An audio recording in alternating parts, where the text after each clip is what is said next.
wrestling promoter throughout North America. I kick every one of their asses. Fraud, they're messing with me. Come on. In a court of law, I took on the United States of America, and I kicked her ass. I took on WCW, and it took me a while, but I kicked their asses. Not because I was an asshole, no. Ask me, Mr. McMahon, what's your secret? More than any one quality that makes me the successful man that I am, ruthless aggression. So I want to know here tonight, as you stand here on my ring, which one of you has that quality? Who among you has that one single ingredient? Who has enough ruthless aggression? Yeah.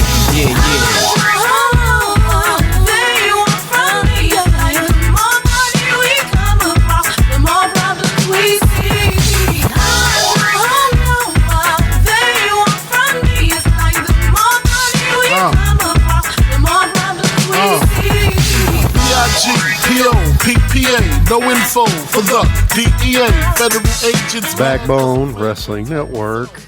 Welcome to the Ruthlessly Aggressive Podcast. Ruthlessly Aggressive Podcast. It's a difficult podcast name to say.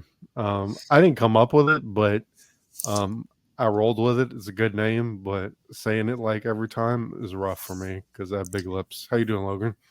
Yeah, I'm not jealous of you having to say that to start every show because it is quite the tongue twister. So it's like on Anchorman when he's doing the warm ups, like unique New York, New York, ruthlessly aggressive. Yeah, you just gotta do a couple of warm ups before, I guess, and maybe it'll be a little easier. But yeah, definitely a tongue twister. But feeling very Arn tonight, so hopefully we can. Very Arn. Hopefully we can live up to the match that we talk about later. Yes, so of course this is a notable episode, as we will get to later on. We have the Arn Man between Kurt and Brock for the WWE title. Before that, though, unfortunately, we have to cover Raw, which is part of this show as well. So before we get to put it this way, we'll save the best for last. Because not to spoil anything, but nothing on Raw tops the Iron Man match. Yeah, I mean, but it is the go home to Unforgiven, so we are almost to at least a pay-per-view, I guess. Never stopped her from sucking before, Logan. No, I need to stop being negative. But you are right. It is the go home to Unforgiven, which is a Raw-centric pay-per-view, so we'll see how this all shakes out. But if you are ready, we will dive into the week. Ready, steady, let's go. I got no news. It's been slow on the news front. I'm guessing we'll probably have a little bit after Unforgiven. Maybe there's some follow-up from that, but as of now, there's not too much. I'd mentioned last week it's either the one for this week or something. There's a pretty fun like history of Iron Man matches and like them on TV because it's a big selling point they'll do later, like in the first time ever on broadcast television or whatever, the first Iron Man. But other than that, pretty slow news week. But we'll go to Raw. So it's going to be September 15th, 2003. Raw. I wasn't sure of the city. I know we're at the University of South Carolina, correct? But I'm not sure. You're a big college football guy. You might be able to piece together where this is based on that. Columbia, South Carolina. Columbia. Very good. So we are in two capital cities this week. Actually, we're in Columbia, which is the capital of South Carolina, and then we're in Raleigh, North Carolina, which is the capital of North Carolina, on SmackDown. So two capitals. Perfect. There you go. Very Carolina week here, but we open up Raw from South Carolina with Triple H telling Eric that he wants to have a going away party for Goldberg, given that this is going to be his last Raw, presumably, because Triple H plans to retire him at the pay-per-view. So that's how we open the show. And then we head out to the ring where we see Christian and Chris Jericho are in the ring picketing Stone Cold Steve Austin for his unfair treatment. I like the drunk with power on the picket sign. I thought that was a nice little pun. Jericho starts ranting first. He says that Austin has been unfair again and again. So And really again. emphasizing his Canadianness. They start chanting "Stone Cold must go." Austin comes out to address this. Says he basically says that and Jericho says that he's trying to ruin the highlight reel because he hates it, etc., etc. But Stone Cold comes out and says, "Jesus Christ!" Wait, what does he say? He's like, he says, "Jesus Christ, son, you hurt my feelings." Yeah, he says a bunch of stuff and then ends it with "Jesus Christ, hurt my feelings," and then he says he's like, "I'm not trying to get the show canceled. In fact, I like it." He then says that Unforgiven, that that Christian's going to defend his title given all his complaints that he's been left off the pay-per-views and left off the show. Then he asks who's going to provoke him. Jericho steps up. Christian is dressed absolutely absurd here. I thought he looked like Kelso from that 70s show. He really I don't know does, if you had anything. yes. Very 70s look from Christian. So the kind of Austin and Jericho are having a stare down. Jericho says that he should be the one to get the title shot, and Austin answers back, well, he will find out if he's going to get the title shot, because coming up next, he will be in a number 1 contenders match against RVD. And that's kind of how we open the show. Before we head to their match, Logan, any opinions on this, on the protesting from our Canadians here? Yeah, like you said, you mentioned the again and again and again, and I think he said it about 5 or 6 times. So definitely got his super Canadianness out of the way. To go back to the opening scene to Triple H and Eric, it must be Casual Monday because they are very summer fits. Triple Von H Dutch hat. Yeah, I was Eric has the Von Dutch hat with a very casual short sleeve kind of dress shirt, and then Triple H has the salmon short sleeve button up. So definitely a casual Monday for sure. I guess they don't do casual Fridays because they're not on Fridays, but definitely a very casual look from both of those guys. But yeah, I like the Drunk with Power sign as well. Christian, obviously, like you said, complains that he's been left off of multiple pay-per-views at this point because he thinks he doesn't have a match at Unforgiven. So, but that gets changed. Yeah, Austin pretty much points out that, you slapped me on the back, talks about how that Jesus Christ, son, that hurt my feelings and all that stuff. So, shout out to Matt Souza. That's one of his lines that he always says when he does his Austin impression. So, but yeah, cool way to kind of set up a match real quick to kind of put some stakes with it, and somebody's going to end up getting an IC title match after this opener. So we'll see how it goes. Yeah, you kind of just said it was short, and that's kind of been my biggest gripe with the Austin Jericho stuff is that it's entertaining, but it kind of drags sometimes. So I thought they did this pretty well in this one. Like it didn't overstay its welcome, I guess is what I'm trying to say. Yeah, exactly. But with that, we'll go to the match. So it's going to be number 1 contender Jericho versus RVD.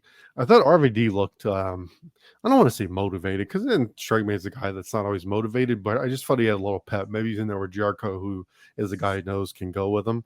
But I just felt like all his stuff had had some good zip on it. Like he was really connect on everything.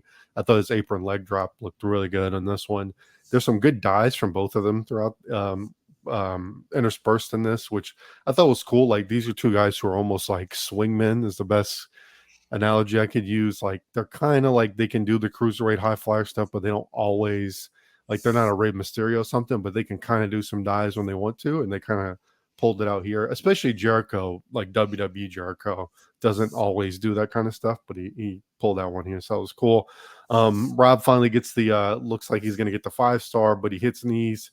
Christian comes out to try and lay out Rob, which implies that he wants Jericho to be his opponent after we have a ref bump, but he ends up hitting Jericho on accident. The ref sees it, and then that draws the DQ. And Austin says, I don't get the logic here because it's not how the decision would have gone. Actually, Jericho would have actually won this match, really. But Austin says that Christian's trying to make this a no contest, essentially. So if he wants to try and get out of facing either one of them, he can have both of them. And he makes it a triple threat match of the pay-per-view is the long and short of it. Kind of doesn't make sense, but I mean, whatever. It doesn't matter. But I thought they were cooking, but which is, a problem with a lot of Raw matches. It just didn't get enough time. Like I thought for what they were given. I thought they were hitting pretty well. Like I said, I thought RVD looked really good in this. Jericho's always pretty good. But it just got short by the funky finish. But I went 2.25. Not really their fault. It's just kind of the booking. Didn't let them truly get going. Yeah, I went 2 on it. Obviously, Christian attacks RVD before the match even starts. I did like the dive that RVD hits almost immediately out onto both of them before they kind of go to commercial for the first time. Christian continually helps Jericho throughout, kind of like you said. I did like that nasty slingshot leg drop on the hardest part of the ring, of course. There was at one point, like you said, I think RVD was a little bit more motivated in this one. Maybe had a little pep in his step, but I felt like he got like the wind knocked out of him at some point, and I felt like he was a little bit slower towards the end of the match. I feel like he kind of was moving in slow motion a little bit. I don't know if he got a stinger or kind of got the wind knocked out of him or something, but it looked like he was kind of moving a little slower towards the end. But Christian kind of inexplicably comes in and hits both of them with the belt. I think obviously he hits Jericho on accident, but he still hits RVD when the ref is clearly looking. So but yeah, Austin makes him pay for trying to get out of the match that he's been so begging for by giving him exactly what he wants in a match, but he gets 2 opponents instead. Right. So, yeah, just kind of a way to set up another match for the pay-per-view as they're trying to put this full card together and actually have an IC title match, which is a good thing. All right. We go to we get this will be something we see throughout the night, but they kind of show these Goldberg hype packages. They actually show WCW Goldberg here, as it's kind of like Goldberg's greatest hits. Like they show him beating Hogan for the title here on Nitro, and these will go. I'll mention them throughout the show, but they kind of put this in here to hype up Goldberg for his big. I guess it's supposed to be almost like a career retrospective, even though no one's really buying the fact that he might retire. But I applaud the effort. No, yeah, it was cool. It's always cool when they kind of do these things. When there's a possibility that their career may be over. So definitely a cool little spot to put in there. And like you said, kind of cool that they mentioned WCW, even if it's just in a little highlight video. All right, we go to our next match. It's going to be Spike Dudley, who was nearly murdered last week when he was slammed straight into the ground on his neck, and he comes out here with the neck brace on. He's going to be facing Rob Conway, and they say that Eric's forcing him to, that's the reason for it. But this match is like 12 seconds long. I don't know if Spike was just legitimately pretty hurt, but they wanted to milk it a little bit for the angle. But Rob Conway does a neck breaker almost immediately, and then wins. He put Spike through a table, and then the Dudleys come and chase him off. So pretty straightforward stuff here. Not anything amazing. It was just like to remind us of this feud and just to try and add a little bit more heat to the match at the pay-per-view. I didn't even really rate it. Like it was barely even constitutes a squash, really. Yeah, I was gonna say it wasn't even really. It was just one move, pin out of there. But yeah, all of La Resistance, both of the Dudleys, or all 3 Dudleys come out. And then the 2 tag teams kind of brawl to the back or around the arena at least. So Spike's left to pretty much face Conway by himself with the neck brace on. But I thought the powerbomb after the match was pretty sick. So not a bad little spot. And then obviously Bubba and Devon come back and chase Conway off. So it'll be interesting to see if it kind of gets turned into a handicap match with Spike being in the condition that he is in. And obviously he got hurt a little bit more in this match. So we'll see if we get a 3-on-2 or a 3-on-3 with how Spike's feeling. Right. All right, moving forward, we have Bischoff backstage. He's with Coach and Snow, and they talk about what they're going to do to JR and King and how they're going to beat them. Eric gets a note from an assistant. I think I read this as someone from Tough Enough, if I'm not mistaken. This PA that always shows up. I don't know who it is, but it's someone from Tough Enough, from what I read. But she tells him that the note pretty much says that there are naked women in his office. I don't know if it said naked, but it was like 2 women who are scantily clad that would like to see him. And the big swerve is it's Moolah and May, because of course we are in her hometown. It is Moolah's 80th birthday, which she was 80 in 2003, which is Jesus. And in celebration of her birthday, she says that she wants a match tonight. Austin shows up, and May plants a big one on Eric because ongoing, I guess, like ongoing trope is that Moolah and May are always licking and shoving their crotches, and well, mainly May, I guess, not Moolah, but May's always horning it up on Eric, so they kind of go with that. But yeah, not that you could probably see this coming a little bit because I think they had maybe mentioned last week about Moolah. I'm not sure, but I think I just knew this was coming. Like I'd remembered this a little bit. Yeah. Obviously, Coach Snow and Eric and Snow and Coach did a terrible King and JR impressions again. Coach has an idea that he runs by Eric, and Eric says it's already done. So we'll see what that kind of implies later on. But yeah, obviously, if May is involved, she's going to end up making out with Eric a little bit. So she really has the hots for old E Bischoff. So, but yeah, we're in South Carolina, so you got to get a good Moolah appearance, if not a match. So we'll see how that goes. If there's a such thing as a good Moolah appearance. Anyway, yeah, that's true. She's going to be facing Victoria, which shows you, poor Victoria, how far she's kind of fallen off. Like they're just trotting her out here to be like whoever they see in the back to put against Moolah. May distracts, and then it's nothing. I mean, this is another I don't know. I didn't even write this. It's not a match. May distracts, and then Moolah wins with like a slow motion roll up, like terrible, like 80-year-old roll up. And this is the part I was like, what the fuck are we doing on this show so far? Like we got, we had that non-match, then we got this. Victoria starts beating her ass after, and to everyone's surprise, Randy Orton comes out seemingly for the save. No one believes this is going to happen. He yells, "She does not deserve this. She is a legend." You can see where this is going. Of course, he's the legend killer, so he lays her out with an RKO with a ridiculous sell because I mean she's an 80-year-old woman. Like she's not selling this like Spike Dudley here. So she kind of just like accordions to the ground slowly, which I thought was funny. But the match part was weird and useless. But I thought, I think they could have just done without that. Just let Moolah come out there for her like birthday or something, and then have Orton come out because that was good. Yeah, it was a good heel moment for Orton to like continue to build his like dickhead momentum. I just didn't think the Victoria stuff was even really necessary. Yeah, it just makes Victoria look worse than probably she's already being presented. So definitely didn't need to happen. Probably could have just done like a May get the crowd to sing happy birthday to Moolah or something like that, and Randy comes out and says, "Oh man, I used to love you when I was a kid. My dad and my grandfather told me stories about all the stuff you did and stuff like something like that." Would have been probably a little bit more effective, but it definitely works for Randy. Definitely builds that legend killer moniker a little bit more. But yeah, she did. She almost did the RVD sell of the RKO where she like almost lands in a a headstand. She really accordioned, like you said. So pretty brutal sell of the RKO. I don't really know if she was ready when he starts to hit it. So it definitely looked like it was a little dangerous for maybe an 80-year-old woman to be taken. So, but yeah, effective for Randy for sure. We'd probably get a huge pop today from the crowd of Randy Orton. If this were happening today, given they should have gotten one then. Right.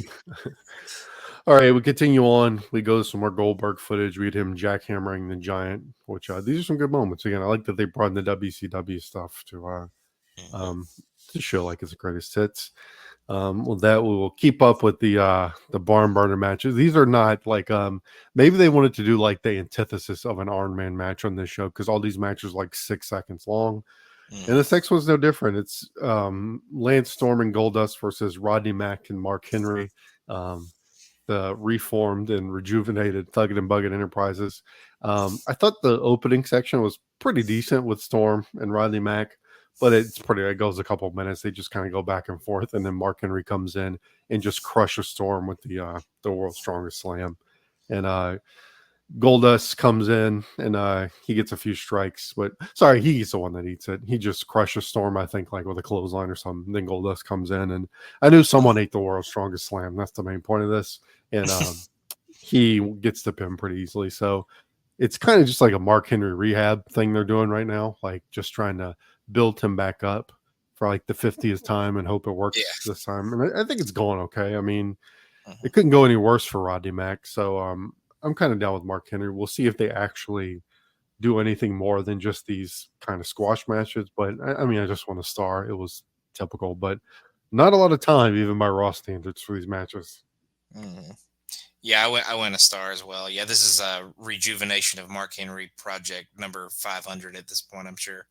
And if we continue through this pod to its, when the Ruthless Aggression Era is pretty much over or whatever, we'll see about 4 more of those before he actually hits. So we'll see a couple more of those as we go. Not to bury the lead or anything like that, but what a weird career. Sorry. Yeah, no, you're good. No, but you did bury the lead because you did not mention that Storm and Goldust came out to the worst fucking rap song music thing. So you failed to mention that. I'm just kidding. But yeah, they come out to this horrible rap, like I don't even know how to describe it, beatboxy kind of music. Just so Storm can do his little around the world dance. Yeah, right. So it's like a great value Public Enemy. Yeah. He looked like a jackass, but yeah, they come out to this horrible song. But yes, poor Storm gets his ass beat in this one. Mac and Henry really just knock him around. Yeah, like you said, I think Henry just kind of clotheslines him into the corner and Goldust tags himself in, and Storm just crumples to the floor because he's gotten his ass beaten so badly throughout the match. Goldust comes in, hits a few punches and stuff, but then, like you said, he gets hit with the world's strongest slam pretty quickly. So, just a rough showing for Goldie and Storm for sure.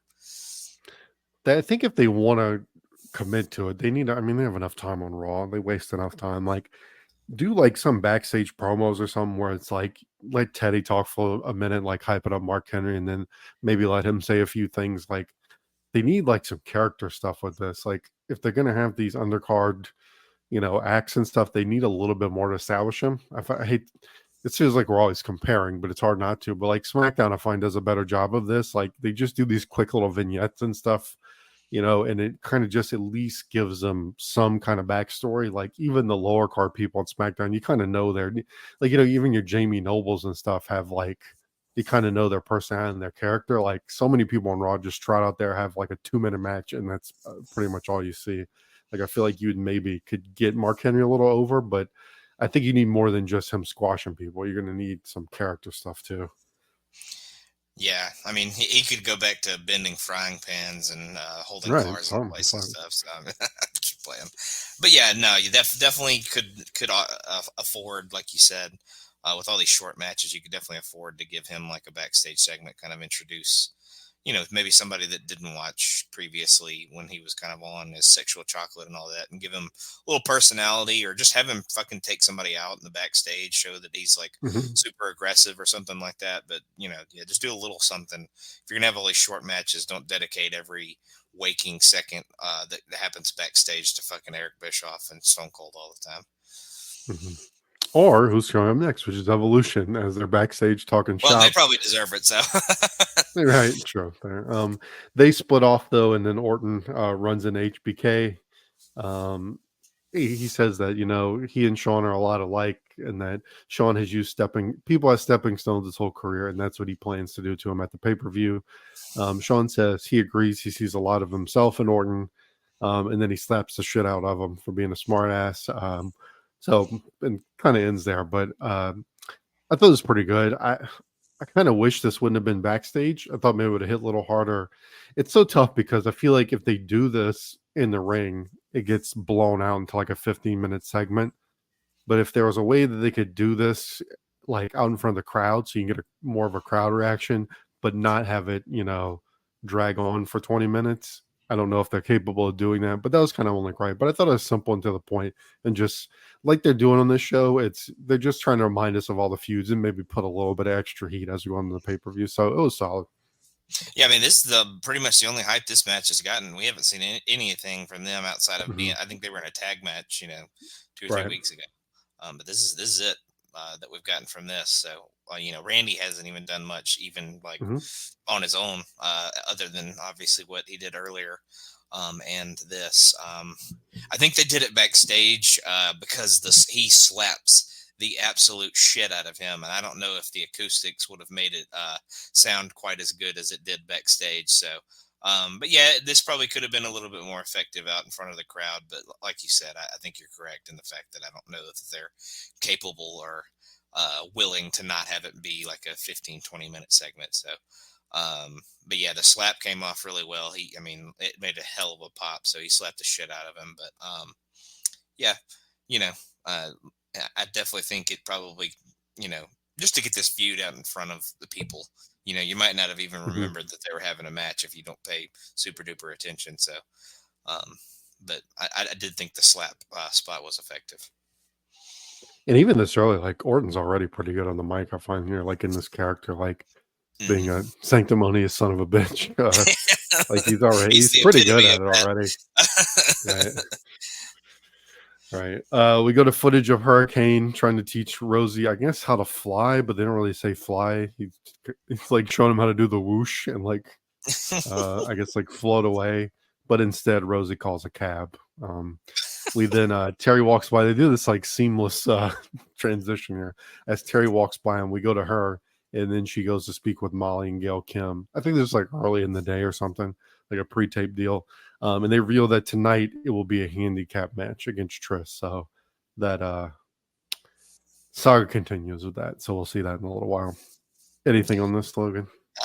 Nah, yeah, like I put down it was a flying lesson as well. I did like the seamless transition of it all where, like you said, they do that and then Terry just kind of walks by and interviews Gail and Molly. So, but yeah, not much going on here. All right, we go back to the ring. We now have the contract signing for Shane versus Kane in this blood feud. And like you said earlier, we have casual Eric out for this with his jeans and his not the worst outfit in this segment. No, the table. This is like a dining room table that they have. It's like not even like a long one. It's like one of those like square like breakfast tables or something. But Eric goes over everything. He also says that they're going to sign a release, so his administration or whatever is not liable for anything that happens in this match. Shane comes out and you sent me comparing his shirt to Grandma's curtains, and I had the same exact thing because there is no other way you could describe the shirt that Shane is wearing.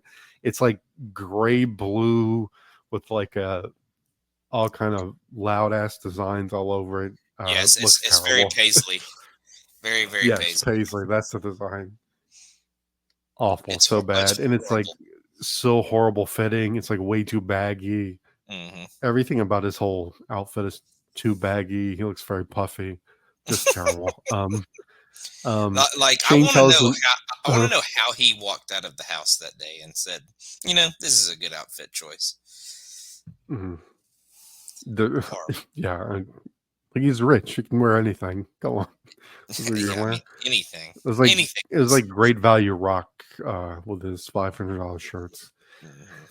But Shane continues with his cheesy action hero lines. He tells Kane that if he goes down, he's taking that son of a bitch with him or something. He assures Kane that if he's still breathing, that he will be the last man standing, which JR and King say is maybe not the best thing you want to say because that's only if he's still breathing, insinuating that Kane could kill him.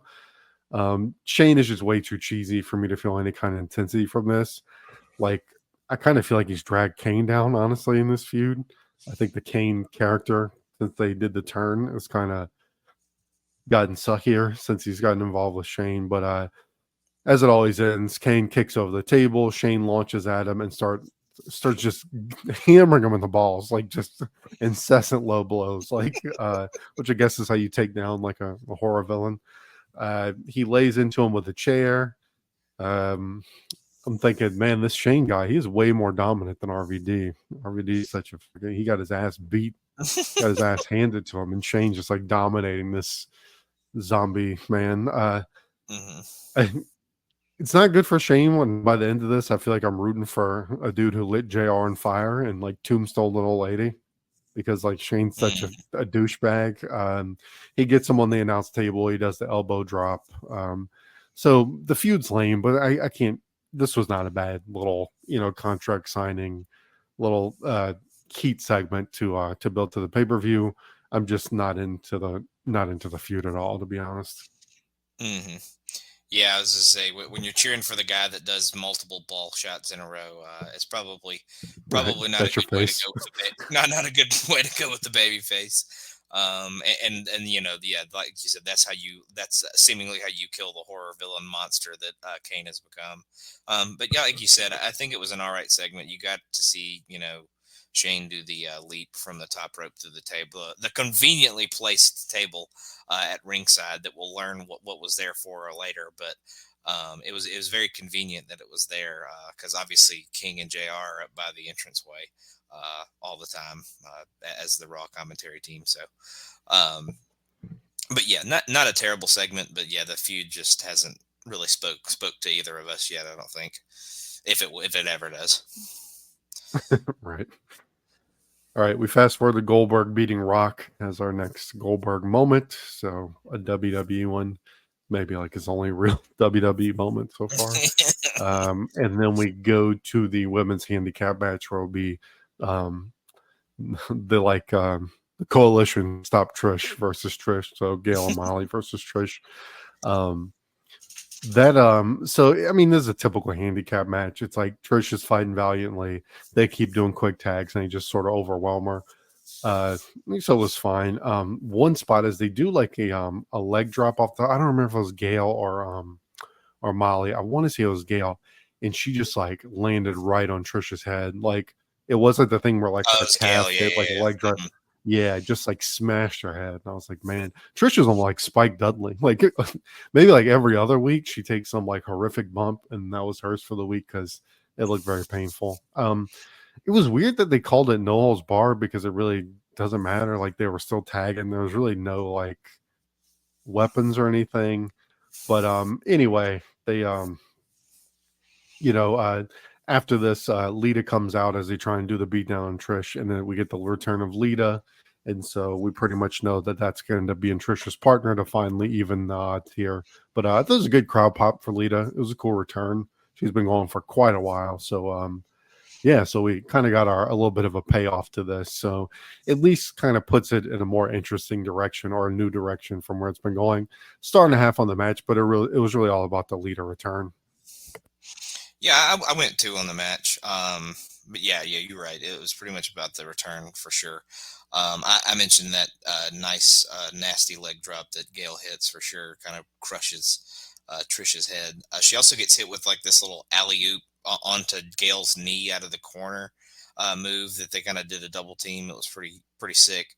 And I think Trish had a pretty nice spine buster at one point. I think Trish did some effective stuff early. She kind of fights them off pretty well to start off with, but obviously the numbers kind of catch up to her. I like that they did the callback to the move that they destroyed her with last week. They try to do it at the very beginning of the match, but Trish is actually a little smarter this time and reverses it.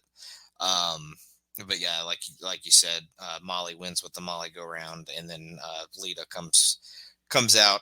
She didn't come out quite quick enough because they do the double DDT again. Obviously, they're probably about to I don't know what they were setting up with the chairs either. They would have absolutely killed her if they did what they were trying to do. Oh, so yeah, that's true. I don't even know what they were trying to do, but obviously Lita makes the save, and seemingly we're going to get a tag match either at the pay-per-view or somewhere down the line. Between these 4 girls, but yeah, definitely nice to see Lita back. She got fired the last time we saw her because she would not blow or bang Eric, I believe. I think that was how the segment went. But yeah, good to see her back. Good to see. It'll be interesting to see her kind of fit back into the Raw roster as the women's division is pretty low on depth, as is most of Raw. So we'll see. Yeah, and so as expected, we go backstage, and Austin makes it a tag match for the pay-per-view. It'll be Molly and Gail versus Trish and Lita. They say something, and like Austin goes, "Come again," and Gail says, "No, I didn't the first time." So, pretty much saying that she did not enjoy her relations with Eric. So there's your little. Oh yeah, she says she apparently slept with the wrong GM. So. And Austin says, "Come again," and then she says, "No, I didn't the first time." So. Jesus. So, bada bing. All right. Poor Eric. Next up is the match that I have to watch in hell, and that's Val Venus versus Test. Just not looking forward to this. Maybe like two of my most hated people since I started the pod in this era. Snow is on commentary here, I guess, because they're pushing the they put them on commentary instead of JR and King, I guess, to give them some shine. But Snow says that there hasn't been a Raw without JR and King since '96, which I don't know. I mean, I didn't do the research, but seems incorrect. Maybe definitely JT and Chad could tell us. Yeah, together, probably, but I mean, one or both of them, I feel like have probably been there for a long time, I guess. So I don't know. Maybe both of them have been, like maybe it was Ross and Vince, or Ross and Coach, or Coach and King.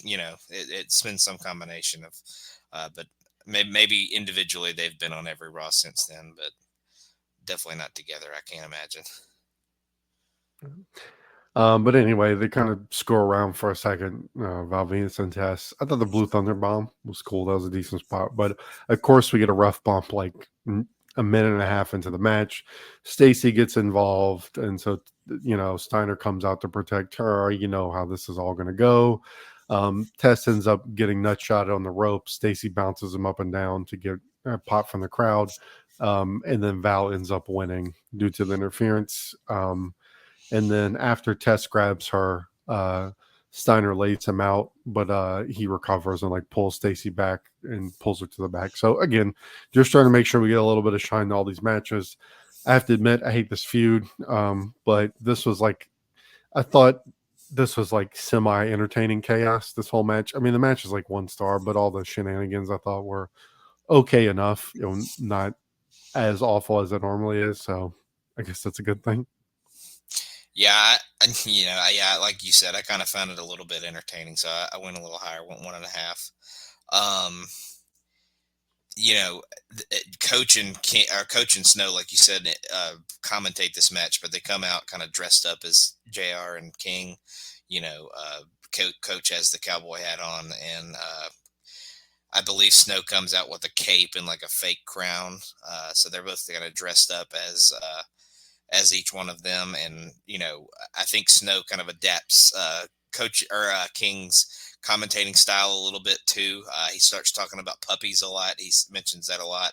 He calls Stacy's boobs the runts of the litter, implying that she has small breasts, of course.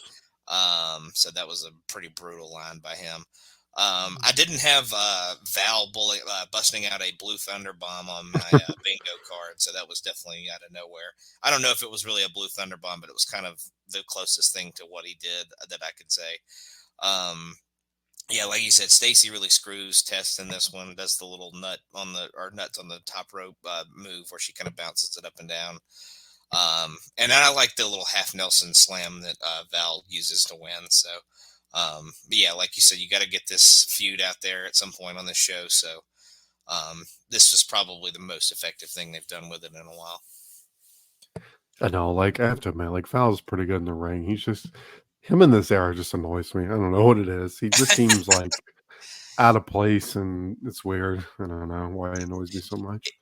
If you can believe this, not that he's very prominently featured, but he hangs around for 6 more years. Like 06 or something?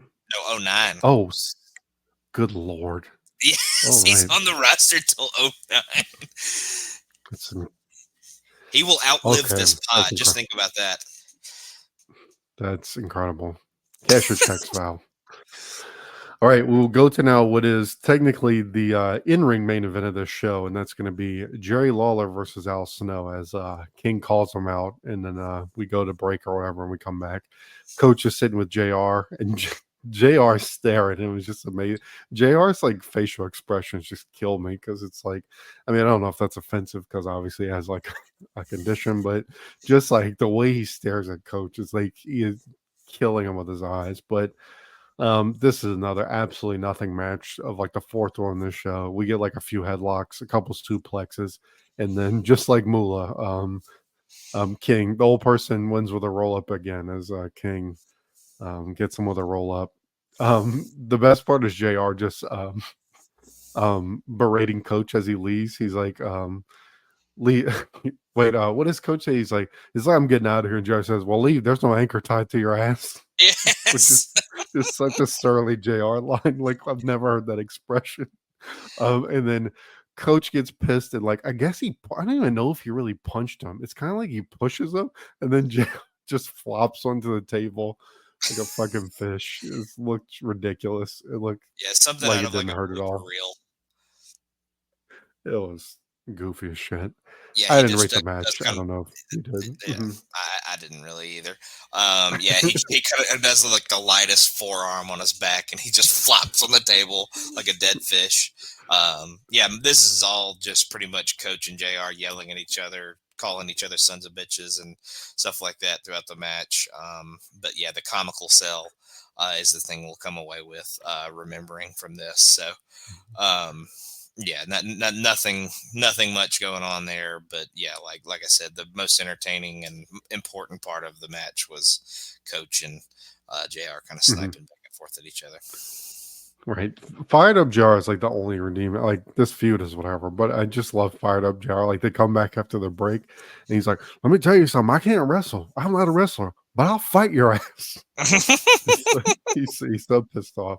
I love it. Like, and the way he enunciates it, he emphasizes ass, so it sounds like he's gonna fight. Like, I'm gonna fight your ass. Like he wants to get in a fight with your literal ass. But some good Fired Up JR. There's no leave. There's no anchor tied to your ass. Fucking, Amazing.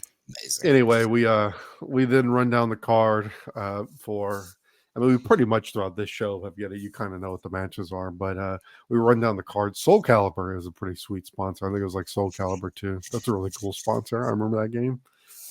Yeah, that one, like, that was one of the ones that, like, if you bought a GameCube around that time, you got it. You got like a demo of it for free. It was like a couple of different games, but that was always the one that stood out for me. And I think they had it on every system, and like every system, you got like some unique character. Like you could play as Link or something on the GameCube, and somebody else on Xbox or something. But gotcha. Yeah. All right, so we go to our main event, which is the Goldberg goodbye celebration or whatever. Austin reminds Evolution backstage before they head out that they can't get involved on Sunday. And so because of that, they might as well get used to it. So they're not going to go out there for a party. He tells Triple H, if you want to go out there and talk shit or whatever, that's fine, but you go do it on your own. You don't bring your posse with you. And Triple H is fine with it. And then we head down to the ring. So what that leaves us with is a very long Triple H promo as he's trolling the crowd, saying that this is the last time they're going to see Goldberg. He plays this weird little fanfare thing, like trumpet music or something. I guess like a medieval tune, that's as best I could say. We get confetti. He drops balloons. Then he talks about how he's beaten everyone that Goldberg's beaten. He's the franchise player. And then I almost thought this was like, they did this on purpose, but I think it was just a legit screw up. But the mic starts having problems, and it's like a thing where you can hear him on TV, but I guess the crowd in the arena couldn't. So he just keeps going, hello, hello, hello, hello, hello, hello, like in the middle of his promo to try and test the mic. He finally gets it working again. They give him another mic. He says he admits that he respects Goldberg. He then shows that he has like a pic on an easel or whatever, and it's them Evolution beating up Goldberg in the cage and bloody. Then he plays the footage of it, and this is the point where I was like, "Oh my god, this is really dragging." It's just Triple H rambling for 10 minutes.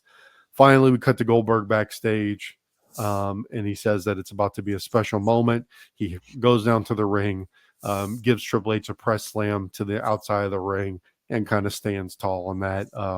Triple H is begging off as Goldberg stands tall in the ring, but way too much Triple H rambling. He is not a guy that, like, I'm not one of these people that thinks he's like the worst talker ever, but this is not him solo. Just to me, he's not on that level here where he can just, like, he's not a guy that can read the phone book. It's entertaining. And that's kind of what this was. Like, he's just going on and on and on. Like, I don't feel like he really has anything. He has no like real central point to what he's trying to say. And so it just drags. And then you know how it's going to end. So to me, that's kind of a flop as a main event. Like, I like Goldberg standing tall, but it was just so kind of boring leading up to it.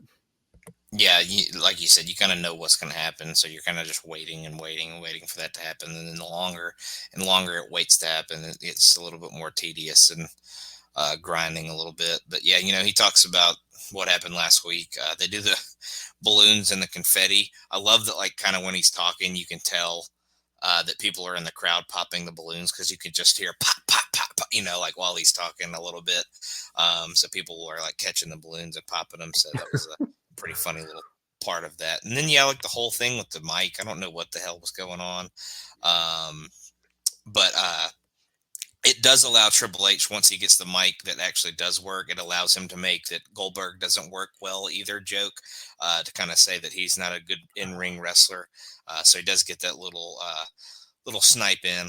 But he has the picture with the beatdown from last week, and then he shows the video, of course, tries to show it again, and then Goldberg obviously pops up on the screen.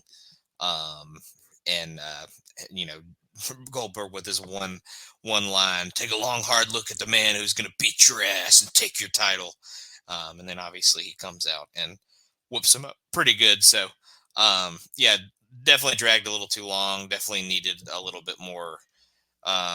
Triple H probably could use another person to kind of bounce off of, but this is kind of the thing he does in this era, so we probably just need to get used to it, honestly. As sad as it may sound.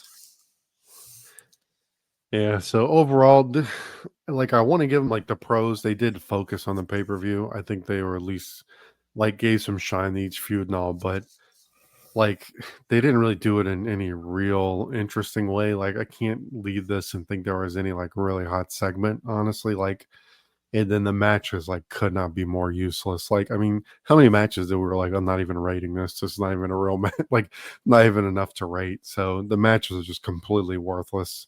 Like, and it's not like, it's one thing if you have some worthless matches and you have like one feature match, but your one match that could have been something, they kind of end in 3 minutes with a fucky finish. So I went 3.5. I'm giving them most of the credit just for hyping the pay-per-view, but they have to get the in-ring to be at least somewhat passable for this to get anywhere close to like a decent show. Yeah. The in-ring is just, I mean, it hurts that, SmackDown's in-ring is so much better. I definitely think that's a reason that it comes off so much worse, but they on this one, they didn't even try. It was a lot of like, like you said, we didn't even rate like 3 to 4 matches, I think, throughout the night, just because they were so short or so ineffective or so little, kind of just going on with them. So, that's never a good sign, but, yeah, I'd probably go like 4. I do think they did a pretty good job, focusing on the pay-per-view, building some matches. I do think it's one of the better Raws we've watched lately, not to say I agree. Great shakes or anything like that, but I definitely think this is on the higher side of maybe what we've watched lately, because we've had a lot of 2s, maybe a couple of 1s. Definitely a solid Raw at best, I guess is what I'll say. Yeah, it was an improvement, which is, not saying much, but I agree it was an improvement. All right, we'll have the SmackDown for the big Iron Man show. So this will be September 18th, 03. We are in North Carolina, and we open with Vince in front of like a black screen. He hypes the Iron Man match, saying that it's the first time on broadcast television, blah, blah, blah. He gets interrupted by Taker, who tells him like he knows that he sicked Brock on him and cost him the title, and he doesn't forgive or forget. So just kind of keeps Taker relevant, and maybe this could play into things down the line, but just to hype the show. I mean, we'll see. I mean, it's, they could have done almost nothing besides the Iron Man, but we'll see. They kind of fill out the rest of the show pretty decently, I think. Yeah, I was kind of, as we'll get through it, I was kind of stunned how many actual matches they slipped in before we get to the main event. So definitely a little shocking that they did as much as they did throughout the night. But they do it effectively, I'd say, as we'll get into it. So with the tag match, it's going to be Rey Mysterio and Chris Benoit versus Rhino and Tajiri. So kind of intermingling these two feuds. The action here is fast and furious, but maybe a symptom of them having to have that super long match. This does not get, I think, the time you would expect normally on any other SmackDown. It's very short. So it's one of those deals where it's the action is good, but they just don't have a whole lot of time to do much. I feel like it was mostly focused on Benoit and Rhino too, who we've seen a lot of. But anyway, Rhino gets misted inadvertently by Tajiri, and that kind of sets the faces up. Ray gets the 619, hits the leg drop, and then the faces take it. So it was just kind of a quick little opener with a lot of guys that are really over. Give the faces a win to just kind of get the crowd hot. So 2 stars, it's just a matter of not having a whole lot of time to work. Yeah, no, I think for what it was solid. That, like you said, it didn't get a ton of time, but I'd go about 2 3/4 on it. I thought the action was really hot and heavy. I thought the chops from Benoit earlier were sick. Benoit gets locked in the tarantula, and he absolutely screams like he is in the most pain he's ever been in his life. So that was definitely interesting. Rhino, I've started to learn, has a pretty good spine buster. He hits one on either Ray or Benoit throughout this, so I thought that was another good move. They do a back suplex.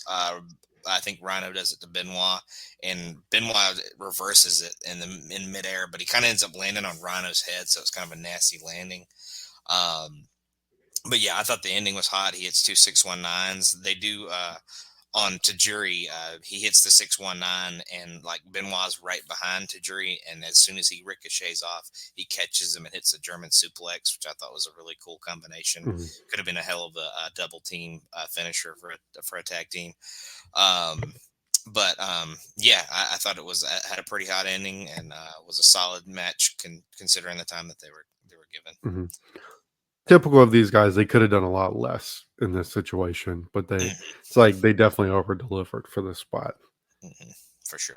All right, we go to it'll be a handicap match, as we like you said, they're trying to squeeze a lot of matches in this limited time they have with the Iron Man. So it's going to be Shaniqua versus Tori Wilson and Nydia. This has been happening the last few weeks, so you're going to see if maybe the handicap could take them down. Nydia gets a few scrappy kicks in, but Shaniqua pretty much wipes them both out. Tori gets thrown off the apron, and she's neutralized pretty much, and then a really nice power bomb to take Nydia down and get the pin here. So, and then Dawn even comes out and she throws her into the post. So the Shaniqua domination continues. I don't know where they're going with this exactly, but I'm still shocked to see Shaniqua getting this much shine, especially like Tori is like, they don't build her up to be like some great wrestler, but they do kind of protect her. So I was a little surprised to see her just like, see her going down this season. But so Shaniqua push, but I want to star on it. Yeah, star. They, like you said, Tori and Nydia pretty much jump her immediately. Her selling of some of the kicks isn't the best. I'll give her a break, obviously, because she's pretty new. She's, obviously the Tough Enough winner, has been in a few matches, but I'll give her a break because she's still fairly new to the business. But her selling on the kicks was a little over the top, I'd say.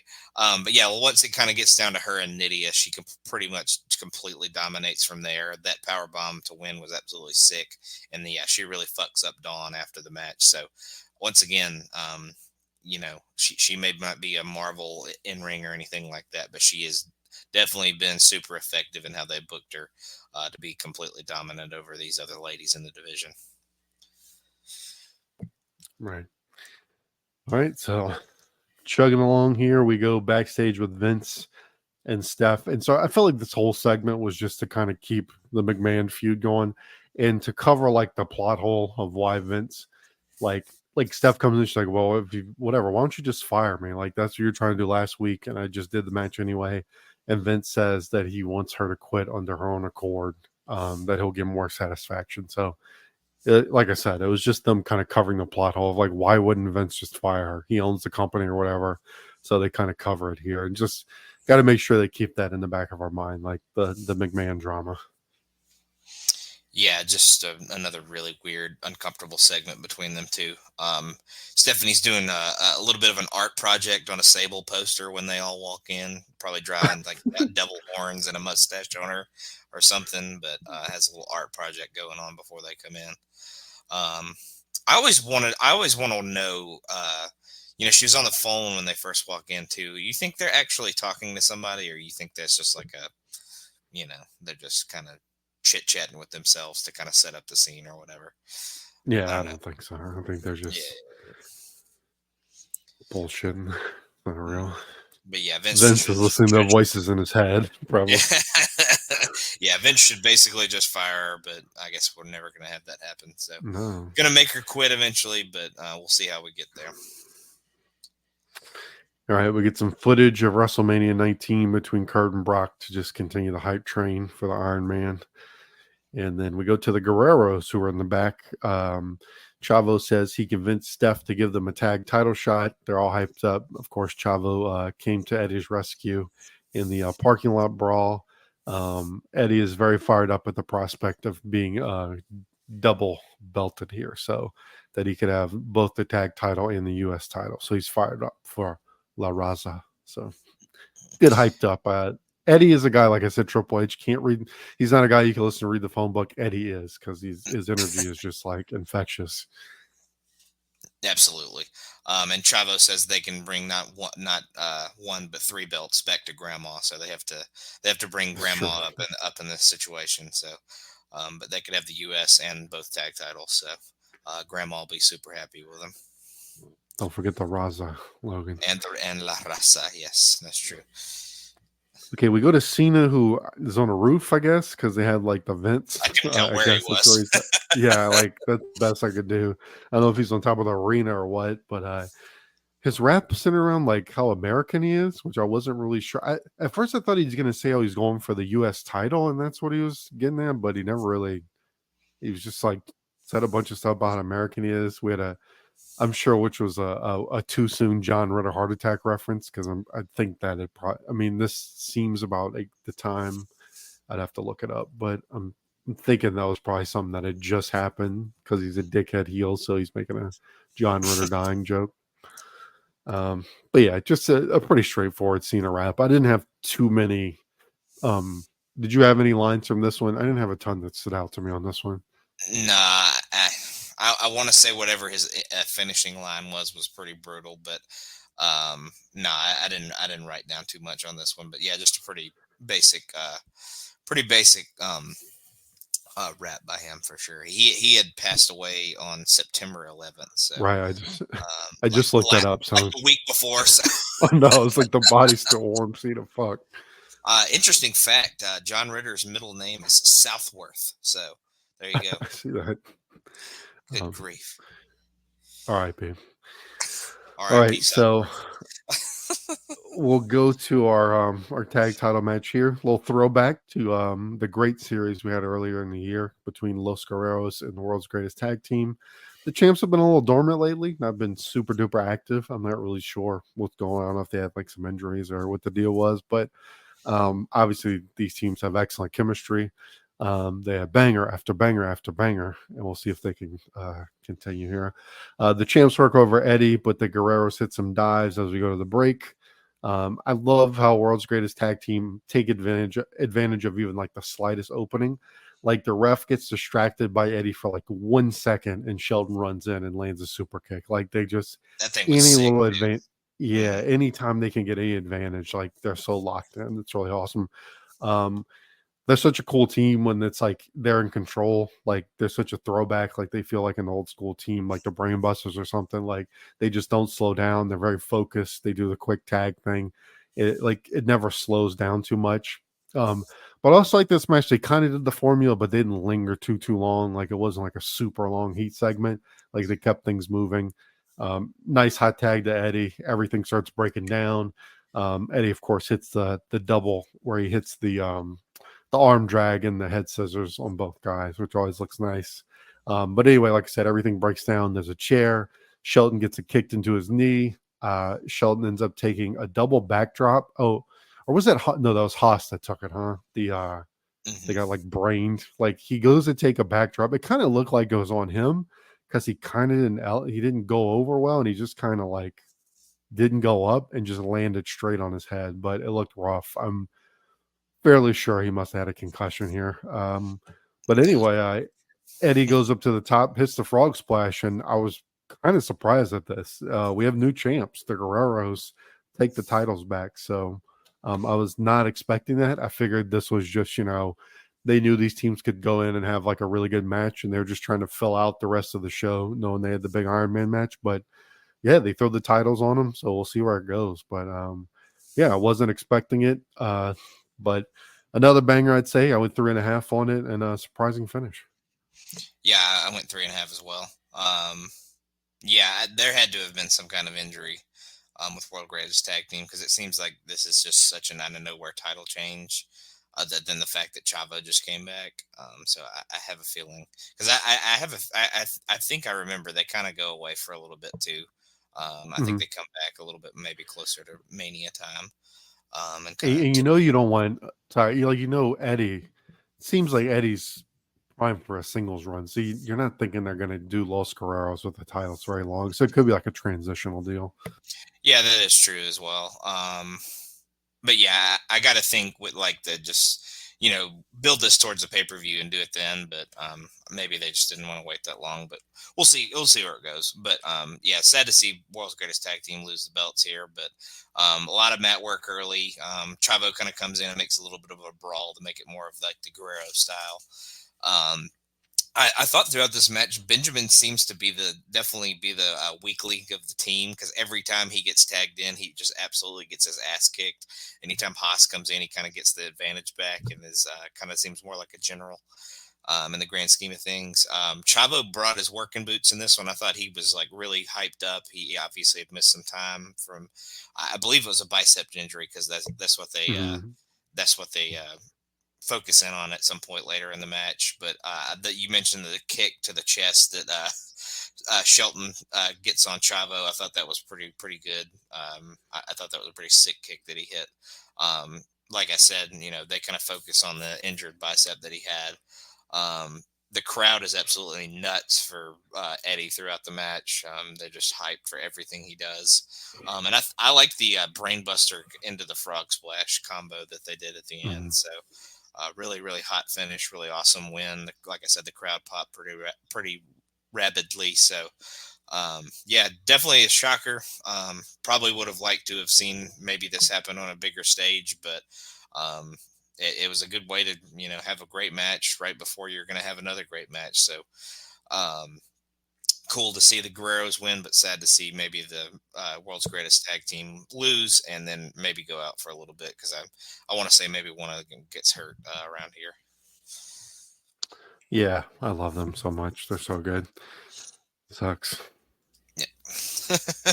All right, but that quickly, we're to our main event, the Iron Man match. We get Taz. He lays out some pretty nonsensical keys to victory. I had no idea what his target. He's like, yeah, you got the ankle lock, and then it's about the mat game, and then he's gonna do the F5. It was just complete it was like Don West level of nonsense here for Taz. But he was hyped up, and that's what mattered.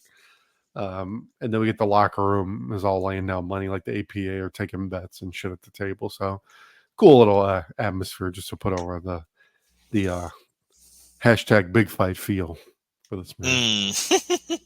Yeah, I was just say Taz with the keys to victory, the great Mike Tenay thing we used to have with TNA, where he does like the X Factors and all that. So we got the Taz version of that, and then right, and they were ankle lock was like one of them. But yeah, like you said, we got the 2 watch parties. We got a random Ultimo Dragon was in the APA little watch party, and we also got Mickey James popping up out of nowhere. It was in the APA watch party as well. They don't really talk about her, obviously, but she's in there for sure. There was another girl kind of in the background. I couldn't really tell who she was, but I'm sure she was a trainee as well. So maybe she was another tough enougher. Keen eye, I didn't even catch that. Yeah, I didn't really notice it at first, but I was like, they kind of hang on it for a little bit, and I was like, is that fucking Mickey James? And then I paused it, and it definitely was for sure. She's Logan from has like, a hardcore country alarm that goes off in his head if Mickey James on the screen and starts playing in your head. country. But yeah, she's from like Virginia or something like that, so that's kind of in that Mid-Atlantic area. So maybe she was just in town and they asked if they could use her or something like that. I mean, she had been in Ring of Honor and TNA at this point, so she's definitely in the business, and obviously she'll be brought in eventually as a character, but yeah, weird to see her here for sure. All right, let's get into it. I will say this is like maybe the two most perfect guys that like make sense for this type of match. I just always feel like an Iron Man match is you just think it connected more to sports because you have a clock. Like, Yeah. so like you have these like two legitimate athletes, like a gold medal, like an Olympian, amateur wrestling champion. Like these are two guys who are legit athletes who have been in real wrestling competition. So it kind of fits the whole vibe of the Iron Man match. So we'll go through this. I'll kind of stop it, not necessarily after every fall, but I feel like there's some like logical points to stop during this and discuss it. So we'll kind of roll through it. So we'll start with fall one. I was kind of, what do you think? I kind of like the timer I kind of wanted the timer on screen at all times. Like I kind of like the urgency of it, or maybe, I don't know. It's just like the way my brain works. They would show it quite a lot as we go through, but I don't know, something about it. I kind of like to see the clock ticking, but maybe I'm just insane. No, I definitely would prefer it to be on the screen the whole time. I guess I get that maybe they don't want you to focus too much on that, but then Right. then at certain points you're like, oh, they haven't showed it in like 5 minutes. Well, what how much time has elapsed? Or it may feel like more than 5 minutes, but it might have just been only 5 minutes. But yeah, I would prefer the clock to be on the whole time. But Right. And I guess with it being on TV, you have the commercials, so they don't want you to like second Yeah. guess like how long the breaks were. So I get it. It's not like it's not like I hate the match. oh yeah, I'm not going to dock it any stars or anything. Right. But we open the match. It's a lot of Brock stalling. He gets in, and Kirk kind of knocks him out again. He's outside the ring, and this is sort of the thing with Iron Man matches. It irks some more than others, but it's just to make this work for these human beings to be able to do this, you kind of can't go balls to the wall. Like, put it this way: some guys could go their pace all the time, but like if they went out, they couldn't go out there and do WrestleMania 19 for 60 minutes. It just would not. Can't do it. So they have to kind of give themselves some breathing room. So they do this with a lot of Brock stalling. Brock starts selling the knee. They even tease like a count out, but Kurt goes after him outside the ring, chases him around. Finally, they get back into the ring. Lesnar finally gets frustrated. He grabs a chair and just starts hammering Kurt with it. And so this is always, I kind of always like this. I don't know how much this is used in Iron Man matches, but to me it makes a lot of sense. Like the strategy makes a lot of sense. Like you sacrifice one fall, but you like hobble the dude. So I kind of like this. So Angle gets the first fall here, but immediately right after, Brock hits him with an F5. We tied up 1-1.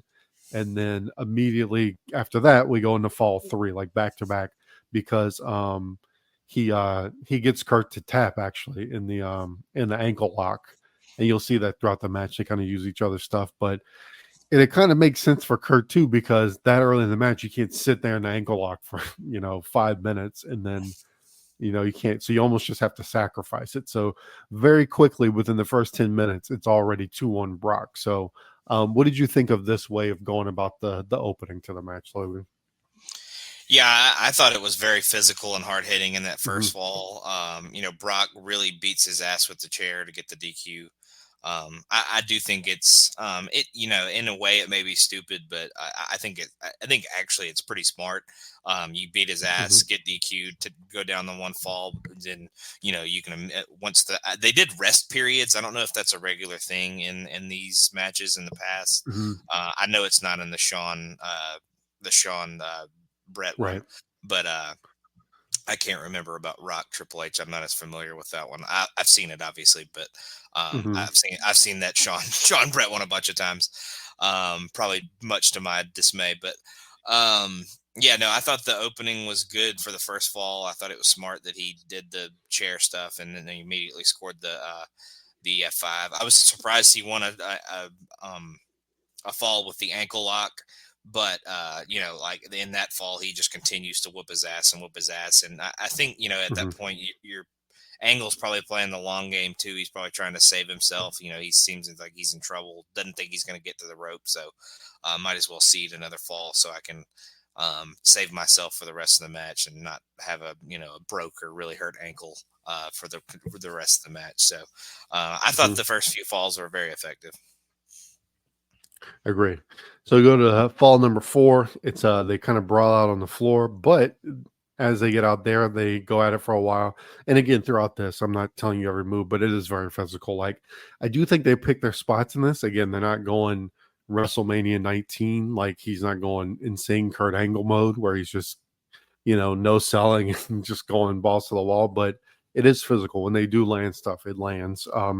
But Brock hits the F5 on the outside, and Kurt ends up getting counted out off of that. So he's already down 3-1 early in this. So, I thought this was really effective in like setting up like your face, because we have a pretty strong face heel dynamic here. Because Kurt threw a guy in a one-legged man downstairs a few weeks ago. So Kurt's the clear face, kind of sets him up as the underdog. Like, can he come back from this deficit?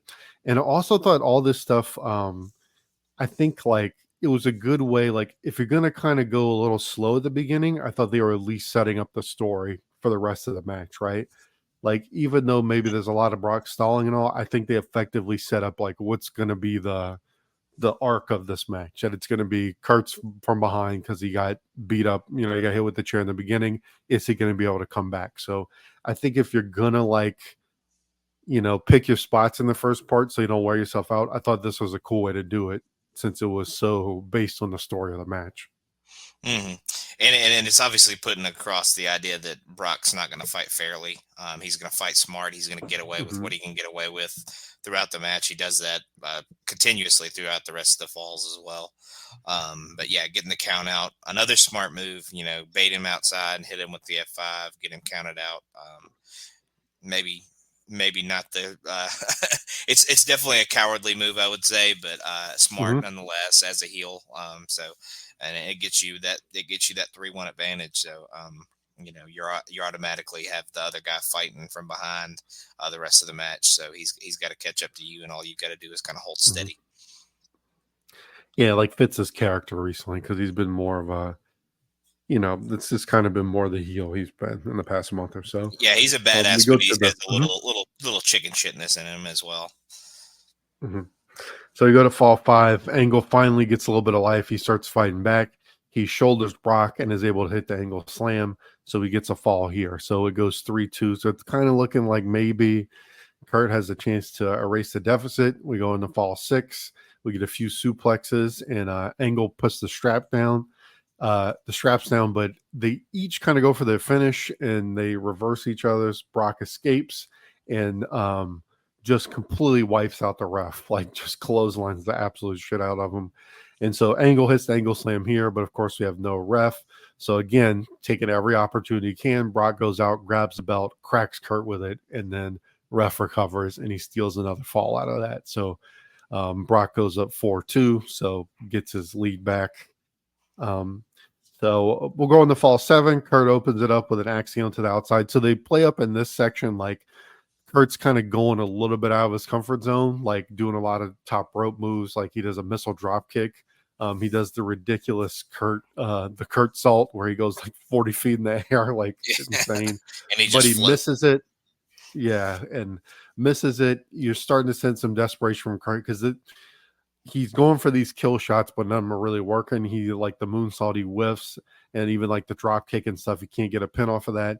We have about already 20 minutes left, and it's interesting doing this, because I almost felt like as I was watching this, it didn't quite feel like an Iron Man, almost like in a good way with the commercial breaks, because I felt like it broke it up a little bit, because it felt more like I was watching like a kind of long match as opposed to like an hour. Like the hour wasn't in my head. I was like, when we got to 20 minutes left, I was like, damn, there's only like 20 some minutes left. It does not feel like it. And obviously in practice, it's like 45 minutes with the commercials. But anyway, Brock gets the stairs kicked into his face. But again, it's like Kurt's getting these bombs in, but they're just not getting him a pin. So he doesn't get a pin off of that. And the way we actually end this fall is that during the break, we don't see it, but they show the replay. Brock hits a superplex and gets another pin off of this. So he's up 5-2. And so as we go into this final stretch, it's like Brock has a three fall lead. How's Kurt going to overcome this? And the story is like when Brock hits his kill shots, he's cheating. And also whenever he hits his big spots, he's able to get a fall, where it seems like when Kurt's doing it, he can't. It ends up being a near fall, and it's like making the difference. Like, again, I always say the sports analogies with Iron Man matches, I guess because the clock's in my head, but it was almost like Kurt's getting field goals and Brock's getting touchdowns, for lack of a better comparison. Yeah, it's like that underdog that is hanging with the team that's highly ranked or whatever, but not quite ever getting that touchdown to take the lead. They're constantly 3 points behind, 7 points behind, or whatever. But yeah, I definitely get the idea that it feels that way. But yeah, Angle dominates, or he kind of gets a little bit of momentum back, like you said, gets it back to 3-2. But then I feel like he dominated the opening stages of the next fall. But then the ref bump, the low blow of the belt shot, obviously give Brock the 4-2 advantage. And then again, I felt like the seventh fall was like the longest between falls. There was a good bit of it was real mat based, real grinding. I feel like they did a lot of like wrestling, like amateur wrestling kind of stuff in that fall. They were really grinding each other, submissions, and just wearing down the backs, legs, and all that good stuff throughout. But that definitely felt like the longest fall, except maybe obviously the ending part. But a lot of grinding in that one. But yeah, the superplex gets him the 5-2 advantage to really put himself ahead. But yeah, like you said, it seems like Angle's kill shots just aren't quite doing it for him. But Brock seems to be capitalizing on everything that he's doing. All right, so we go into the last stretch here, the final 15-20 minutes. Both of them are spent here, but Kurt's able to come alive. He pushes Brock into the post, and then he whips out the F5 onto Brock and F5s him into the post, and kind of goes with what was going on earlier when Brock was selling the leg. I know there's people who get all bent out of shape about this because he goes in and puts him in like the half crab, but it's on the wrong leg. It's not on the same leg. I don't even know if I noticed, but I do know that's like a thing people, call out in this match. Brock's able to get the ropes, and then Kurt finally gets a fall here. Another one by hitting the top rope belly to belly with about 10 minutes left. So it's 5-3. So he's still 2 down. We go into the next one. They're doing the whole unsteady legs, just clubbing at each other. And again, Angle gets the advantage off of that. But Brock gets him with a desperation DDT to kind of kill some time and cut off his momentum. He's hitting him with the drop. I thought this was a really cool sequence where he's doing kind of the rolling Germans, and every time he hits one, you can just feel the clock ticking away, like Brock's burning the time off. He finally rolls Brock into the ankle lock, and Brock taps after about a minute. So at this point, it's 5-4. So it seems like, maybe Kurt's going to make their miraculous comeback. Both of them just rolling around the ground selling. During that rest period, Kurt gets the ankle lock again, but Brock breaks out of it. Kurt kind of tries to change it up a little bit and goes with it, tries to go for an STF maybe, which I kind of thought was cool because it gives you the idea of especially with them both so exhausted, maybe he's trying to get them to pass out in this last fall. So I thought that was cool. And it kind of prevents them from being able to crawl as much, but Brock is able to escape that. Kurt's got the adrenaline going. He starts hitting the Germans. But again, just trying to kill any amount of time he has left. Brock grabs the ref just to delay things a little bit, hits Kurt with a low blow. That burns a few seconds. Angle finally gets him back in the ankle lock. Grapevines it, but there's only about 15 seconds left. And Brock is able to survive the last 15 seconds and hold on to his 1-fall lead. Time expires. No overtime. And Brock is the champion again. So that is our Iron Man match. What did you think of this finishing stretch here, Logan? Yeah, I like Kurt giving Brock a little bit of his own medicine, doing the F5 into the ring post in that fall. Obviously, that wears down the leg. I didn't even notice the wrong leg thing, but I take your word for it that people complain about that because wrestling fans are insane and do stupid shit like that.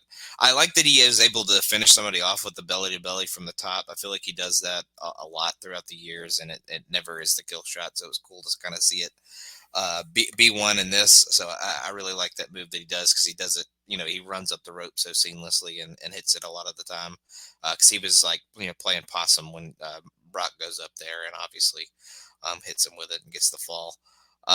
He just for the last two falls of this match, he just hits so many German suplexes, but he hits German after German after German, and then finally gets him to tap to the ankle lock off of the post spot, obviously.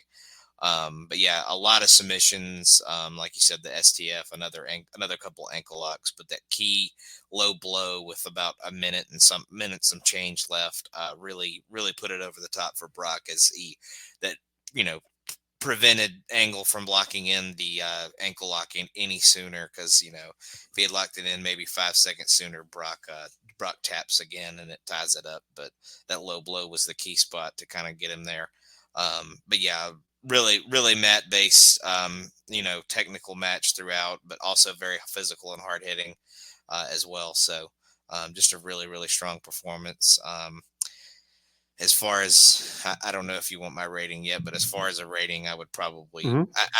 I'd probably go 4.5. I think it was really well done. So maybe a little short of perfect, maybe with just because of the commercial breaks. Even though I do feel like you said that kind of help break it up, but you just kind of don't get Mhm. the true feel of the whole match with that going on. So, but yeah, very hard hitting, a lot of good technical stuff throughout, and two guys that you just love to see fight each other. Mhm. Yeah, I'm right there with you. I went 4.25. I Yeah, thought the main strength of this was like the storytelling throughout. I thought it was really well laid out. I like that the stuff like that what made the difference was it kind of comes back to the beginning.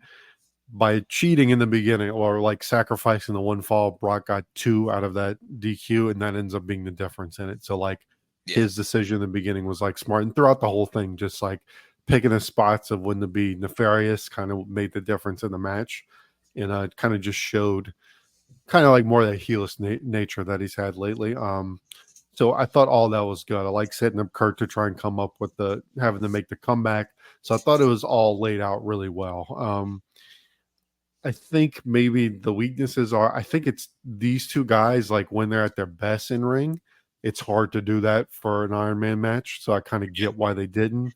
But I don't know if an Iron Man it plays to some of their strengths, but maybe not all of them because they're such like they throw such bombs and you can't just like it's tough to just throw you can't bombs do for that 60 60 minutes. minutes straight. Yeah, Right. So I do think there's like a bit of, there's it can feel a little empty at points during this because it's, whereas like when you have guys like Flair and Steamboat, they can do so much chain wrestling and shit like that. That's, hmm they can fill in that space a little more. So I could see that. And I just think maybe like the 30-minute variation of the Iron Man's my favorite because you can still do the same type of storytelling with the falls and stuff without having to fill up so much space. But it's an awesome match. Like I said, I'm not, that's just a few nitpicks. It's 4.25. It's a fantastic match, especially given like it's a cool novelty having it on TV. I think is really awesome. The physicality was there. They beat the absolute shit out of each other. So really good. 4.25. I think it lived up to the hype of what they were trying to get across. And it's memorable. I think this is a match that people still definitely remember to this day. The Iron Man on SmackDown. So that's really well done. And it gets the title back on Brock. So we kind of get a change there that I think is needed. hmm Yeah, I mean, yeah, these kind of matches are definitely harder to do, Hmm. especially especially when it's going to go 60 minutes. So I feel like once you get to a certain point, you're just kind of like Hmm. maybe that's why they don't show the clock the whole time, because maybe you're like constantly looking Yeah. at the clock, like oh man, there's only this much left. What are they going to do? How are they going to get to this and that? And so maybe that's a little bit of why they didn't do that, but yeah, it's just hard to do this kind of match. in general. But and like I said, in one of the falls, they kind of do a lot of grinding, kind of mat based stuff to kind of get each other worn out a little bit. So you gotta slow it down at some point, because like you said, they're so physical with each other. They're so good at beating the crap out of each other, but that's hard to sustain for a long time. But yeah, just a really, really awesome match. Two awesome guys with a ton of chemistry. So, super fun. I got to think, I feel like SmackDown over the last, 4 or 5 years has put out a pretty good in-ring product. But I've got to think, in its entire history, this has got to be one of the greatest matches in SmackDown history. So if not the greatest, I'd have to, really think about it. But, this has got to be amongst the top 3, at least, I would think. Yeah, it was awesome. Again, it paid off what they were. I think it lived up to the hype plenty. Two awesome guys went out there and killed it. But yeah, overall rating, I mean, I went 9 out of 10 on the show. I mean, as far as a in-ring show, I don't know if you can get a whole lot better than this. And I think the spectacle, like the draw of the Iron Man, there's like a lot of novelty to it. And then we got some pretty fun stuff on the undercard. I mean, I had that great tag match. So, I mean, I think the only thing you would need on here is you really don't get, I mean, you do get Brock winning the title, which is a big storyline development, but obviously there's not a whole lot of angles other than that happen on the show. But yeah, I mean, this is pretty damn near perfect, I would think, for like a weekly television, like weekly wrestling show. Yeah, I mean, the only thing I would change, and not that they did the women's segment badly, but maybe give that time to that opener, and you might have had a all-time episode. Even still, I'd say I'd agree with you. Say 9 out of 10. You have the world title change. You have the tag title change. That tag opener, even despite the fact that it was shorter than maybe it should have been, it was really good too. So. And even the women's match, you strongly featured the new heel woman that you're trying to get over. It may not have been a technical or anything like that, but it was an effective booking of the new character that you're really trying to get over. So, I mean, other than maybe giving that opener a little bit more time, it would be hard to beat this episode for sure. Award should be fairly easy, I'm thinking. So, best match going to be the Iron Man. Best moment, I'm probably going to go with Brock win the title, or at least the most significant moment. Yeah, for sure. Best show, SmackDown. Not even close. MVP, I'm going to give it to Brock and Kurt. I can't really pick one. Yeah, you can't split hairs. I mean, you could give it to Brock just because he won, but I'd give it to both guys for sure. LVP, I might go Triple H for his long-winded, boring promo, because like it's almost like I don't know if anybody was that bad on Raw. It's just like the way the show is laid out is shitty. So like they're not putting anybody in a chance to be well. But I'll go Triple H because he's supposed to be like carrying this, and that was a lame promo. Yeah, that's the real answer, but I'll put Victoria up there because she lost to an 80-year-old in 10 seconds. So, but yeah, Triple H is a real answer. All right. Well, we made it to the Iron Man. We did the Iron Man. It was very good. Enjoyed it. Glad we could talk about it together, Logan. Absolutely. 100%. I'm glad I got to watch it again because it had been a minute for sure. All right, let's go to our pal Scott Shiflett real quick. Backbone Wrestling Network. Scott Shiflett here to run down what we have to offer on this feed. Every Sunday, we got the cross up. I personally, it's my Monday morning ritual, guys. I'm enjoying work in the morning. I pop up the cross up. Logan gets me through the first hour of my day. He does a great job with that. Alternating Tuesdays, we stole both of these podcasts from the No-So Network. Don't tell them. We got the Ruthlessly Aggressive Pod and the New Gen on the Mission, where they cover two different generations of WWE/WWF wrestling. I really enjoy both of them. Every other Thursday, we have Highway the Impact Zone, which I think Jake's still learning. He must be taking like a 7-year course to become the master of TNA. I don't know, but hey, good on him for that, for continuing his higher education.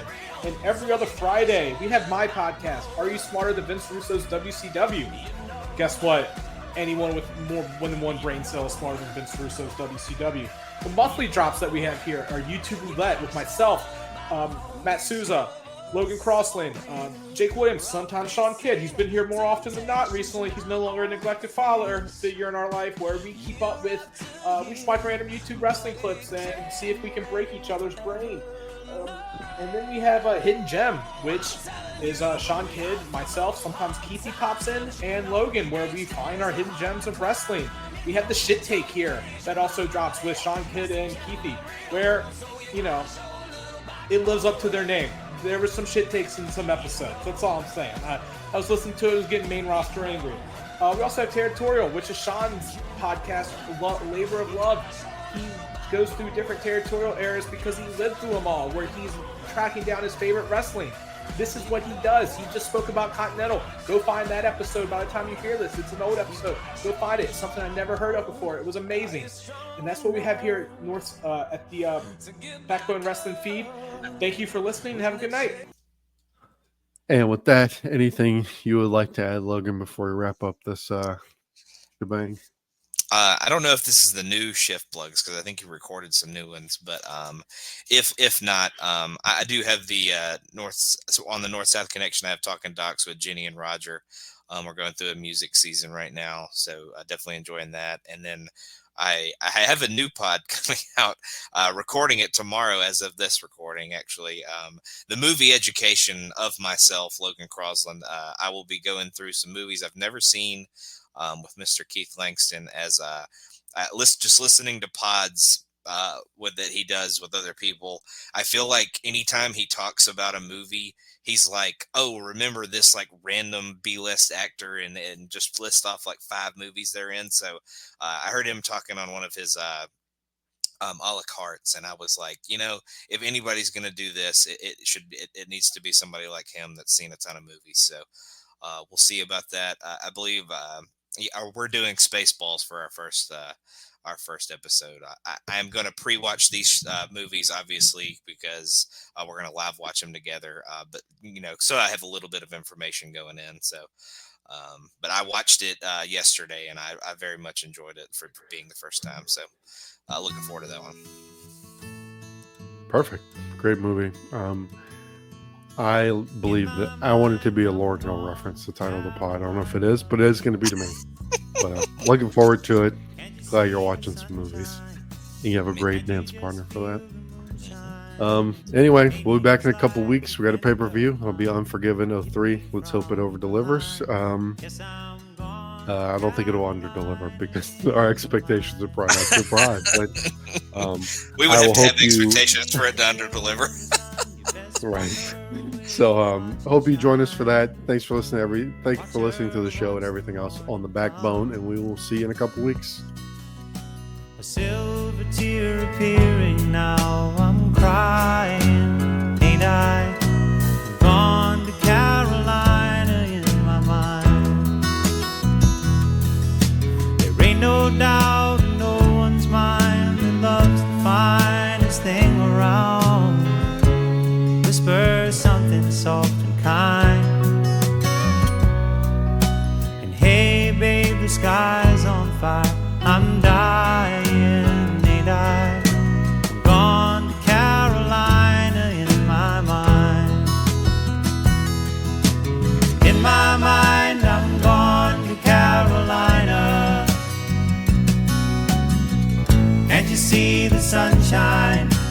Can't you just feel the moonshine? Ain't it just like a friend of mine to hit me from behind? Yes, I'm gone to Carolina in my mind. Well, dark and silent late last night, I think I might have heard the highway calling, geese in flight and dogs that bite. The signs that might be omens say I'm going, I'm gone to Carolina in my mind.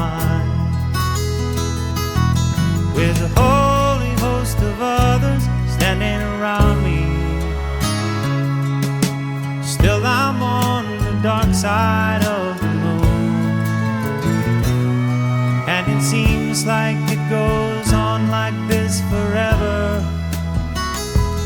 You must forgive me if I'm up and gone to Carolina in my mind. In my mind, I'm gone to Carolina. Can't you see the sunshine? Can't you just feel the moonshine? Ain't it just like a friend of mine to hit me from behind?